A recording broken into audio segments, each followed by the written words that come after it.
సినీ రంగం గురించి చెప్పాలి అంటే కృష్ణంరాజు గారి పేరు ప్రస్తావించకుండా సినిమా రంగంని మనం ప్రస్తావించలేం.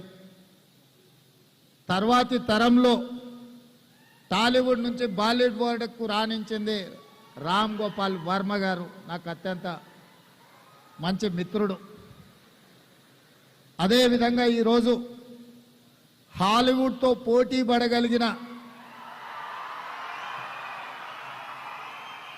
టాలీవుడ్ బాలీవుడ్ దాటి హాలీవుడ్తోనే పోటీ పడగలిగిన బాహుబలి ఇవాళ రాణించింది అని అంటే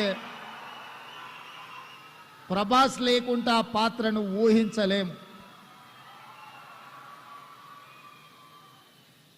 వీటన్నిటికీ వీళ్ళందరూ రాణించడానికి ప్రధానమైన కారణము వాళ్ళ కఠోరమైన శ్రమ, వాళ్ళ పట్టుదల అని చెప్పి తెలంగాణ రాష్ట్ర ముఖ్యమంత్రిగానే వైద్య రోజు హాలీవుడ్తో పోటీ పడగలిగిన,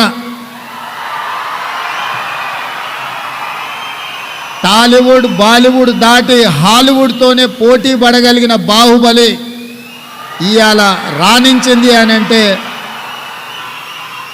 ప్రభాస్ లేకుండా ఆ పాత్రను ఊహించలేము.